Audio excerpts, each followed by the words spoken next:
tudo bom, gente? Sejam bem-vindos a mais um vídeo aqui no canal. Bom, para quem não me conhece, meu nome é Lu, eu moro na Europa e aqui nesse canal, basicamente, eu tenho falado ou compartilhado a nossa vida, a minha vida e da minha família nos últimos anos, nossas viagens, a nossa vida na Europa. A gente mora na Europa há quase uma década e nesse ano a gente passou por uma situação muito difícil. A situação mais difícil esse ano foi o ano mais difícil das nossas vidas, especialmente pelo assunto que está na thumb, né? A gente, infelizmente, acabou perdendo o nosso neném, nosso segundo neném, de uma forma muito difícil, muito difícil. A gente eu já tinha perdido espontaneamente outras gravidezes, mas dessa vez foi bem diferente.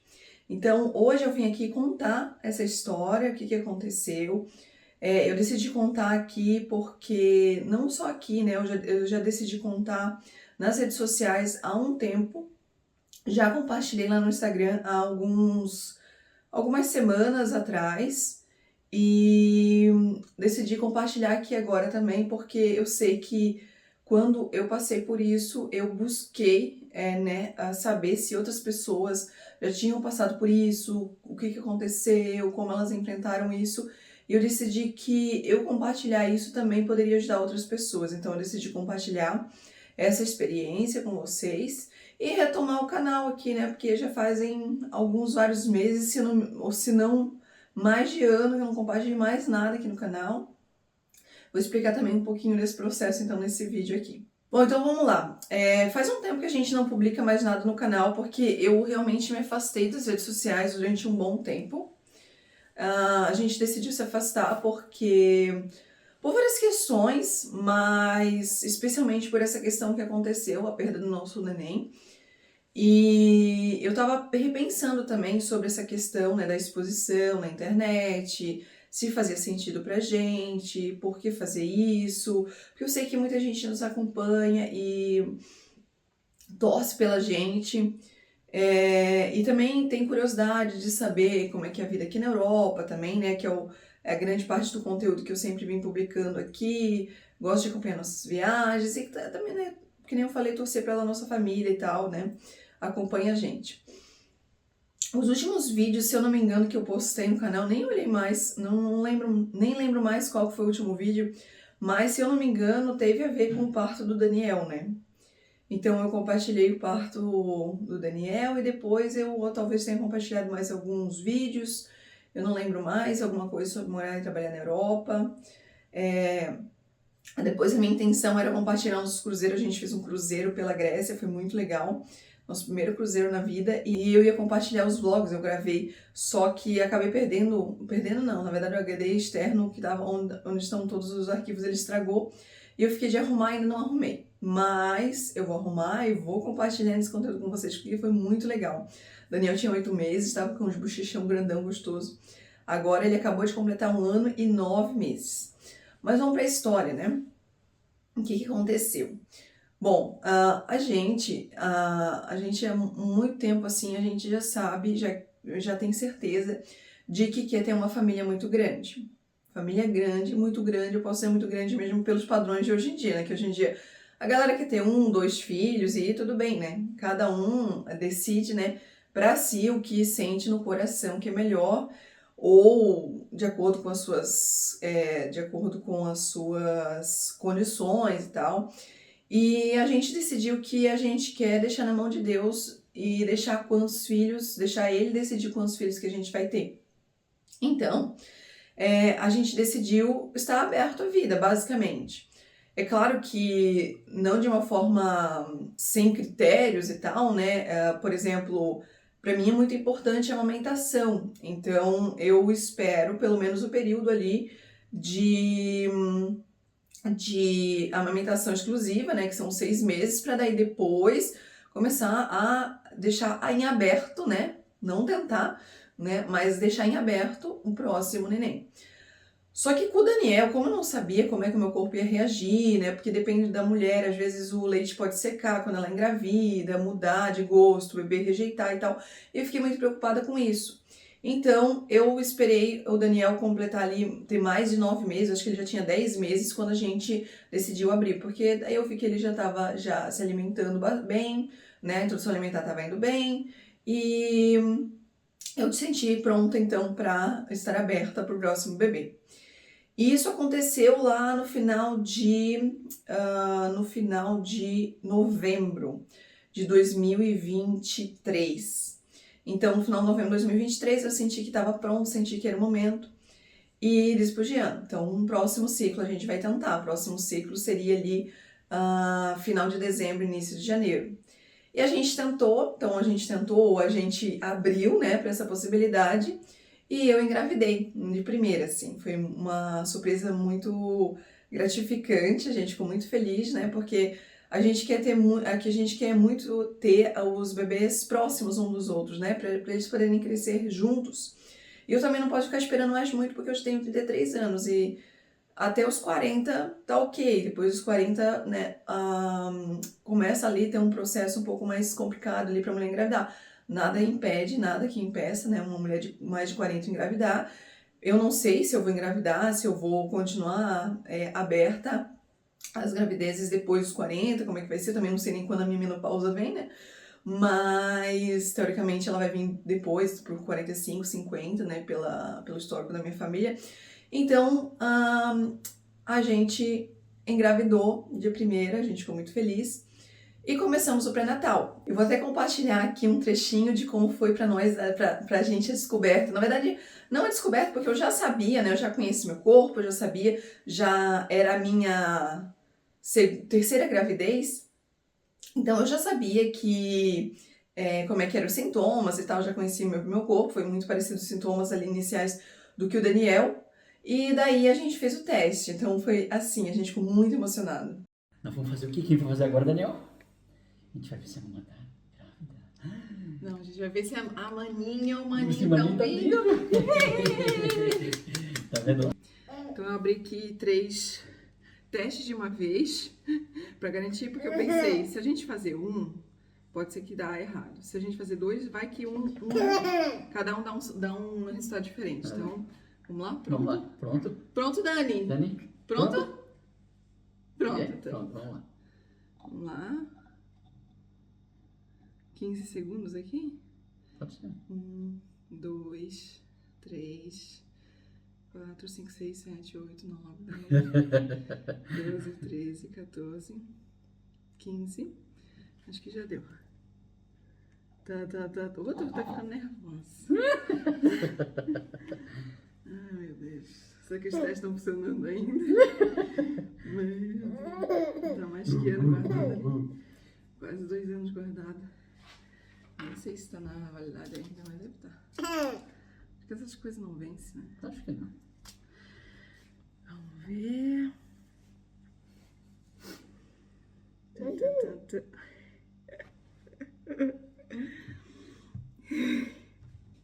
Tá, eu não lembro mais como é que funciona. Qual Você que é não o lembra? resultado?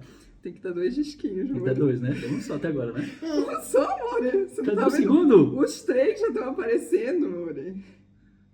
Os 3. É mais fraquinho o sinal de. Ah, agora eu tô chegando ali.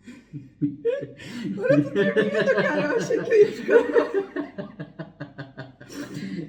Eu achei que eu ia ficar normal. O que é normal nessa hora? Sei lá, eu achei que não ia ser nada demais porque eu já sabia. A gente ficou muito emocionado, assim, eu achei, não vou me emocionar, vai ficar tranquilo. E no final, não, eu fiquei muito emocionada, muito, assim, animada. Não acreditei que ia ser tão rápido, assim. O do Daniel, a gente teve na primeira tentativa, foi uma gravidez química. Tecnicamente uma perda, mas eu nem considero porque o óvulo nem conseguiu se implantar, apesar de ele ter sido fertilizado. Depois a gente estava viajando de motorhome com meu irmão, daí não deu pra gente se concentrar, digamos assim, né, no processo. E na terceira tentativa, então, a gente já conseguiu engravidar do Daniel. E dessa vez foi a primeira tentativa, né, o primeiro mês, o meu primeiro ciclo, eu já engravidei. E a gente ficou muito animado e tal, fizemos planos, não, o bebê ia nascer no final de setembro desse ano, 2024. Então a gente ficou muito feliz porque o Daniel ia ter um pouco mais de 1 ano e meio, então ele tem uma idade muito próxima, ia ser muito bacana. Então, eu comecei a ter o primeiro trimestre ali, foi um primeiro trimestre muito difícil. Eu ainda estava com anemia, então eu estava muito fraca, muito fraca. Eu sentia muito sono, muito cansaço. Eu não sentia que era eu, assim. Eu senti também um tanto de enjoo, bastante enjoo.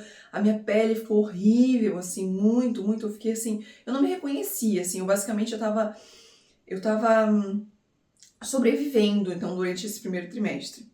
Mas daí o que aconteceu, né? A gente começou o pré-natal com lá, acho que 6 semanas, a gente começou o pré-natal, ou 7 semanas. Não, 7 semanas. Faltava um dia para fazer 7 semanas, então, ou 2 dias para fazer 7 semanas, que foi mesmo.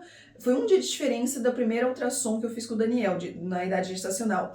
Então eu sabia que o coração já ia estar batendo, ia ficar tranquila, e eu gosto de esperar o primeiro ultrassom pra quando o bebê já tem o coração batendo, pra ficar tranquilo de primeira, né? E chegou lá, a gente fez o ultrassom e o coração não estava batendo ainda.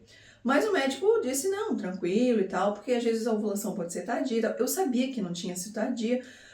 Ficou, então, um alerta dentro de mim, né, porque aquilo estava estranho, mas o médico disse, não, vamos esperar, no próximo a gente vê ali como é que tá, com certeza vai estar batendo o coração.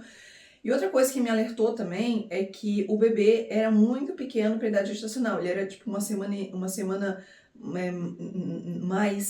menor do que deveria, e a placenta era uma semana maior do que deveria, né, em relação à idade gestacional que a gente calcula pela última menstruação. E como meu ciclo irregular, e nessa fase da gestação o bebê tem um tamanho padrão muito preciso ali, é muito difícil de bebê ter uma diferença. Depois, numa idade gestacional mais avançada, dá diferença sim. Mas não nesse início. Então ali me abriu um alerta, eu fiquei muito tensa, mas eu pensei, não, é coisa da minha cabeça. Eu fiquei bem preocupada, mas o médico disse que estava tudo bem. Então eu acreditei, eu achei que era coisa da minha cabeça e deixei. Vamos deixar, vamos continuar o pré-natal e vamos ver o que vai acontecer. Daí fizemos mais uma ultrassom, o bebê parecia estar se desenvolvendo, embora estivesse ainda muito pequeno, mas podia ser uma característica dele, né?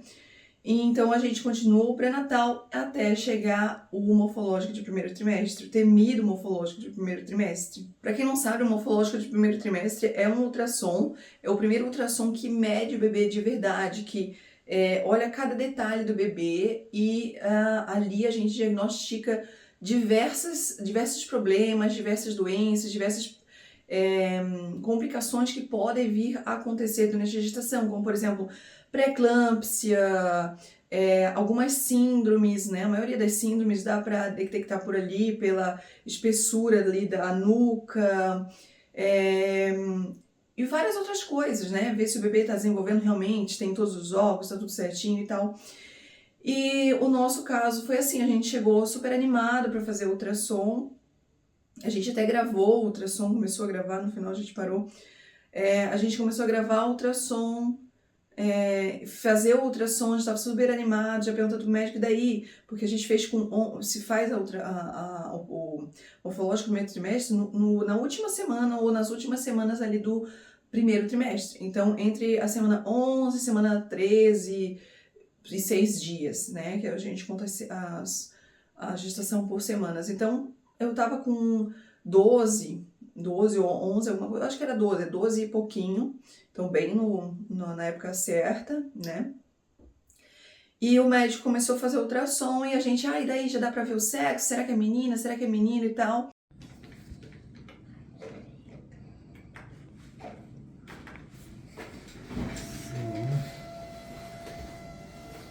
E ele começou a ver, começou a mexer, começou a olhar, e ele é um médico o nosso médico que fez, o mesmo que fez o pré-natal do Daniel, nos acompanhou já, então eu já conheço ele há algum tempo. Ele é bem gente boa, assim, geralmente bem simpático, sorridente, piadista. Ele começou a ficar sério, olhando, muito sério. E daí eu perguntei pra ele, o que tá acontecendo, tudo bem, como é que tá? E daí ele falou, infelizmente, não. Nälära nitka. Ali, nosso mundo caiu, né? Ali o nosso mundo caiu, foi muito, muito difícil. No início da ultrassom, eu já tava, eu já olhava ali, você olha naquela telinha, você vê aquele formato, né? Tem gente que não consegue visualizar muita coisa, eu conseguia ver bem, né? Eu já segunda gestação, ali a gente até começa a treinar os olhos. E eu vi que não tava muito legal o que eu tava vendo ali, não tava um formato bonitinho ali, aquele formato de bebê como deveria. E nessa idade gestacional, o bebê já é totalmente formado, ele já é um bebezinho totalmente, só que ele é bem pequenininho, mas é um bebezinho completo já.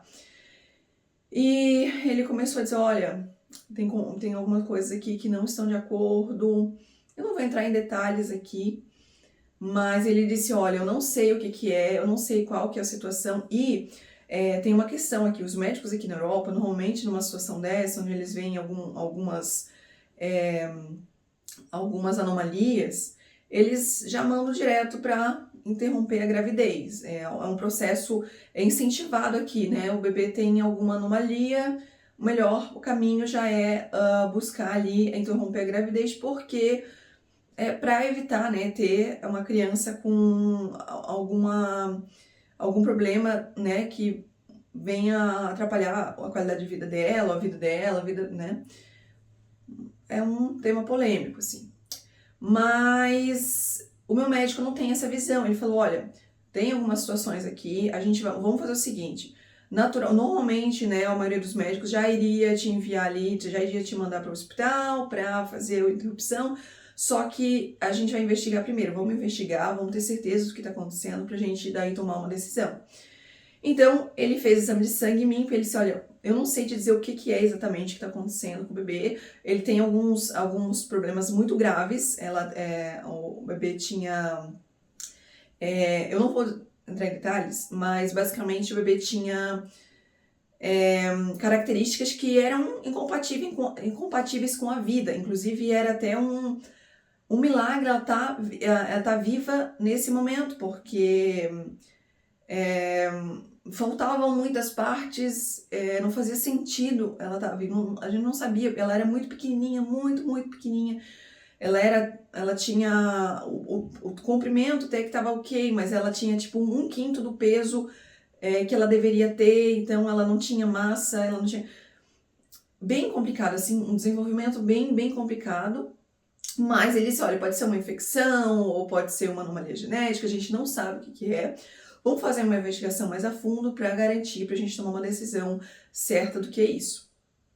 Então a gente ficou extremamente assustado, né? A gente saiu de lá, antes de sair de lá, ele até falou, olha, pode acontecer do coração dela parar a qualquer momento, né? Eu tô falando ela porque a gente descobriu depois que era uma menina, né? A gente tinha um nome e tudo, já estava tudo pronto, assim, a gente sabia, eu tinha sonhado, eu sabia que era uma menina. Então ele falou, o coração pode parar a qualquer momento. A gente saiu de lá, né, no chão, assim, a gente não sabia o que fazer, a gente não sabia o que pensar, a gente não sabia o que ia acontecer, a gente ficou com muito medo, e a única coisa que segurou a gente, assim, que deu força, realmente porque a gente tinha um bebê pequenininho, né, o Daniel ainda tava não tinha tinha um pouco mais de um ano, já 1 ano e 2 meses, alguma coisa assim, 1 ano e 3 meses, 1 ano e 2 meses, ou nem isso, né, um pouquinho mais de 1 ano, então era um bebê pequenininho ainda de colo. E então ele nos deu força, assim, né? Então aquela semana foi muito difícil. Isso aconteceu numa segunda-feira. Aquela semana foi muito difícil. E daí, junto com esse exame, eu fiz exame de sangue lá, né? No meu sangue. E depois a gente foi encaminhado para fazer eu esqueci o nome do exame. É um exame onde eles recolhem material de dentro do útero. Através de uma agulha bem enorme, assim, bem grossa. Eles colocam dentro do útero, coletam um pouco de material da placenta, que é o mesmo material genético do bebê, para fazer exames, para fazer testes genéticos, para ver o que é. Porque, dependendo do que fosse, por exemplo, uma síndrome de Down, alguma coisa assim, é totalmente compatível com a vida, é possível, né? Viver é possível. Se fosse falta de alguma coisa que não fosse essencial também, né? A gente nunca ia interromper a gravidez por causa desse tipo de coisa. Mas daí, chegando lá no hospital, a gente marcou então a consulta ou esse exame para quinta-feira. Então a gente ficou 3 dias, 4 dias assim numa aflição, assim Foi a semana mais difícil, os dias mais longos da nossa vida, basicamente.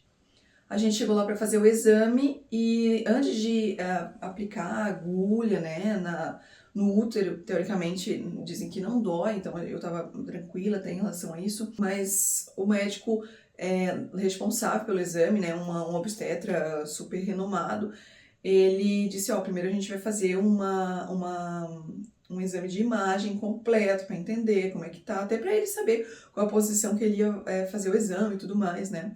Então ele começou a fazer uma ultrassom bem completa, e legal que o aparelho que eles tinham lá na maternidade, onde a gente foi fazer o exame, era muito, muito mais avançado, tecnológico do que o que o meu médico tem na clínica dele. Então a gente pôde ver muito mais detalhes, muito mais minucioso, ele fez 3D e tal, e ele foi mostrando, e aquilo, nossa, aquilo deixou a gente ainda mais abalado, ainda mais assustado, porque não fazia sentido aquele bebê ainda estar vivo dentro de mim, nas condições que ele tinha, porque realmente eram condições assim que não eram compatíveis com a vida, não fazia sentido aquilo. E logo eu vi que não tinha o que fazer, né? Não tinha muito, não ia ser um exame, um teste genético que ia resolver aquilo. E mesmo que o bebê nascesse, se é que nascesse com vida, porque as chances de ele nascer com vida eram muito pequenas. Se ele nascesse com vida, ele teria que nascer por um parto cesárea, que é uma coisa assim que já é um traumatizante, um parto por si só, né? Eu sou muito a favor de parto normal, mas se fosse necessário a gente ia fazer. E mesmo assim, as chances de ele sobreviver seria muito pequena, ele precisaria passar por diversas cirurgias quando nascesse, e se sobrevivesse cirurgias, talvez nunca pudesse vir para casa. Então a chance de sobrevivência era muito, muito, muito, muito pequena. Então o médico decidiu, ele disse para nós, ele falou, ele nos orientou, né? Ele sentou com a gente, ele pediu assim, sentem aqui, vamos conversar. E ele explicou, olha, a situação é assim, assim, assim, a condição realmente é muito complexa. E ele explicou pra gente também que, assim, não tem nenhuma síndrome dessas mais comuns que explique as condições do bebê, né? Não era não sei, uma síndrome de Patau, alguma coisa assim, né, que explicasse. Não, era uma coisa muito complexa, era uma coisa que eram várias coisas ao mesmo tempo, então não tinha o que fazer. Daí ele explicou pra gente, olha, nem adianta fazer a punção, o nome do exame, nem adianta fazer a punção porque não vai resultar em nada, não vai fazer diferença, esse bebê é inviável, não tem como. E então a gente ficou muito, muito tenso, mas assim, o que já tinha acontecido, inclusive, voltando um pouco, né, uma semana antes, né, isso era na quinta-feira, no domingo dessa semana, a gente fez a primeira vez, a gente saiu, a gente foi fazer um piquenique, tava um dia muito lindo, tava chegando a primavera, e a gente foi fazer um piquenique no parque. E nesse piquenique no parque, eu tirei as primeiras fotos da barriga, ela estava aparecendo e tal, eu estava muito feliz.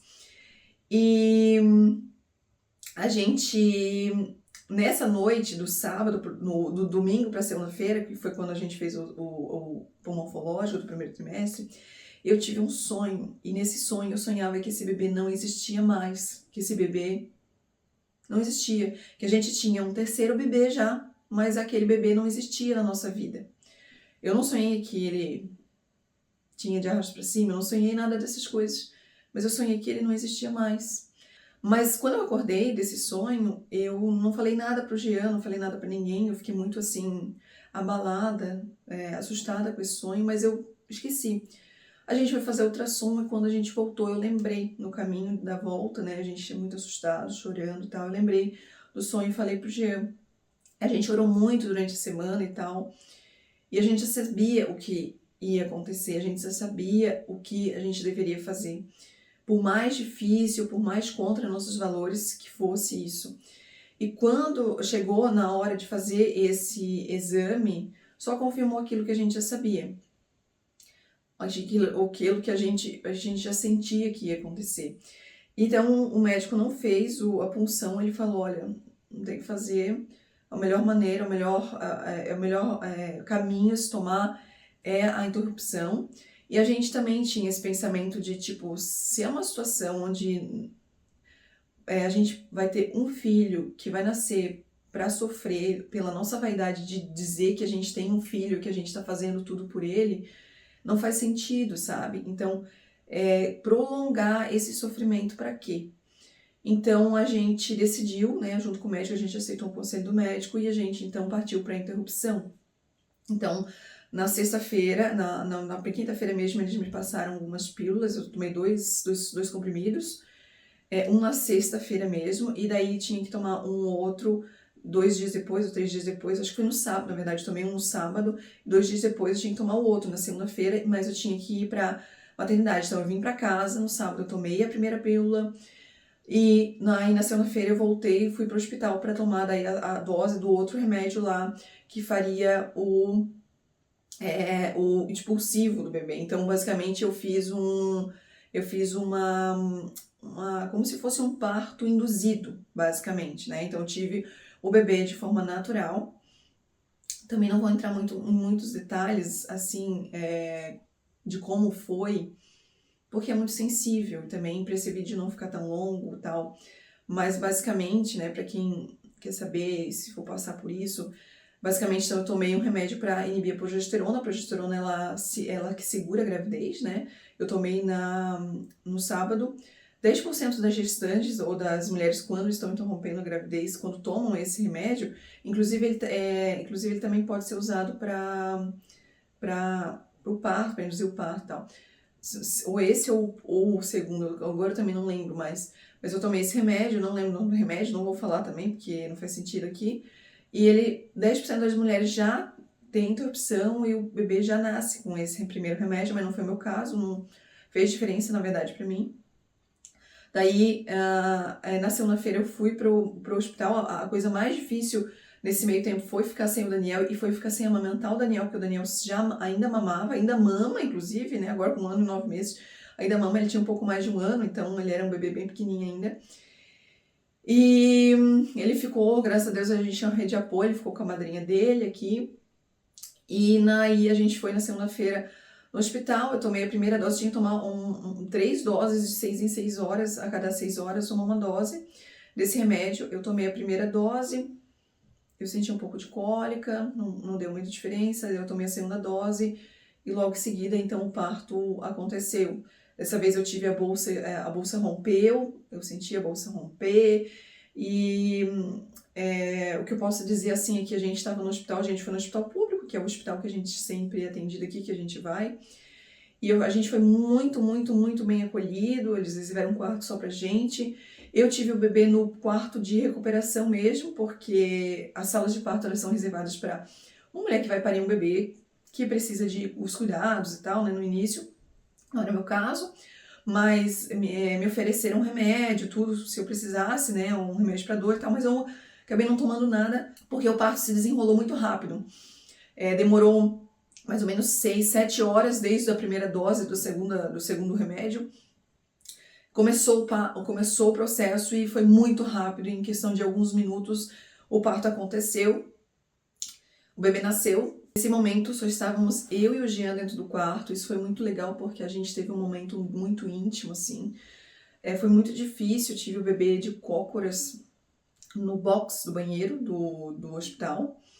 E foi, assim, muito emocionante, muito, muito emocionante. Eu não pude acreditar quando eu vi o bebê fora de mim, né? Quando eu vi o bebê ali, eu peguei nos braços o bebê, ele era muito pequenininho, muito frágil, mas formado, né? Ele era completo, né? Dentro das possibilidades, dentro da condição que ele tinha, né? Mas era um bebezinho que já estava todo formadinho. E a gente ficou um bom tempo com ele abraçado, chorando. E obviamente, eu me senti a pior pessoa do mundo. Foi o momento mais difícil que eu já vi na minha vida toda. E vai ficar marcado para sempre na minha mente, no meu coração. A sensação, o sentimento. Fisicamente não foi nada muito difícil.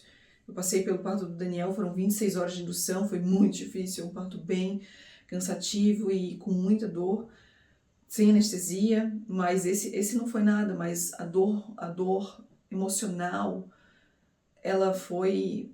Não tem nada que se compara, né? Eu tava perdendo um filho ali e fazendo uma coisa que eu nunca imaginei que eu ia tomar a decisão de fazer, nunca que passou pela minha cabeça que eu precisasse fazer isso, tomar essa decisão e interromper, né, uma gravidez. E também pela situação do próprio bebê, né?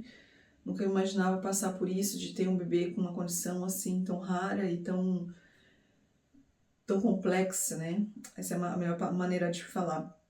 Então, ele nasceu no dia 25 de março, às 7 horas da noite, quase 8 horas da noite, pesando somente 19 gramas, 9 centímetros e 19 gramas. Deveria ter muito mais pesado, ele era muito pequenininho pela idade gestacional, mas a gente ficou lá abraçado, conversando.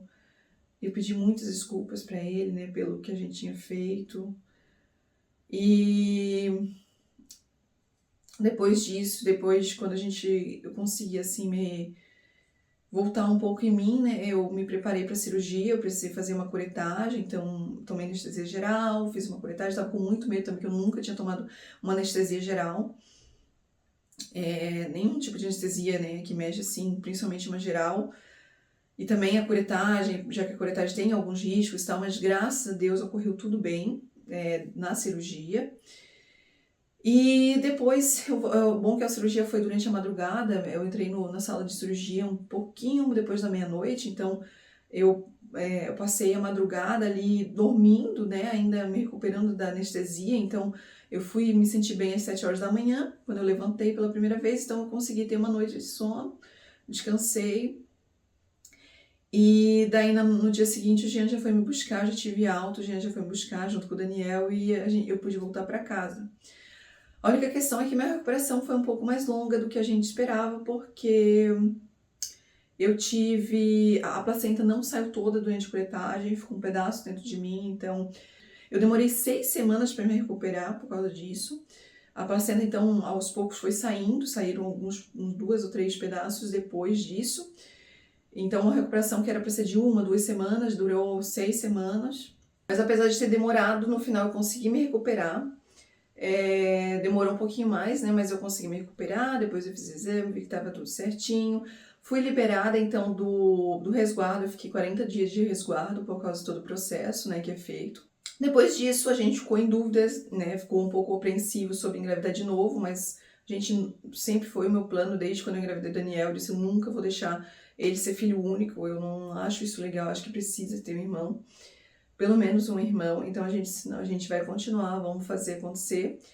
E quero dizer que agora, ó, tô aqui com mais um nenenzinho na barriga, no forninho, se desenvolvendo bem, graças a Deus. Mas eu vou contar essa história no próximo vídeo, porque para esse vídeo não ficar tão longo, porque está muito grande, né? E o meu plano agora, daqui pra frente aqui no YouTube, é falar mais sobre essa área, essa parte. Vou contar um pouco dessa gravidez, como é que foi, quanto tempo a gente demorou para engravidar, como é que foi o planejamento, quais foram os detalhes, né? Agora, um vídeo com coisas boas, né? E... como é que foi todo o processo e se você gosta desse tipo de conteúdo, então, né, dessa parte de gravidez e tal, já me segue aqui. Lá no Instagram eu já voltei há algum tempo, já tô postando, já contei essa história também, através de um carrossel, então foi com muito menos detalhes, mas eu já contei também algumas semanas atrás. Então, se você não me segue ainda, segue lá no Instagram também pra gente conversar, tô diariamente lá nos stories. E na semana ainda eu quero postar então a história desse neném e outras coisas muito legais que estão por vir, tá bom?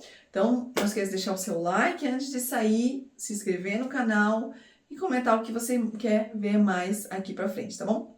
Um beijo e até a próxima. Tchau!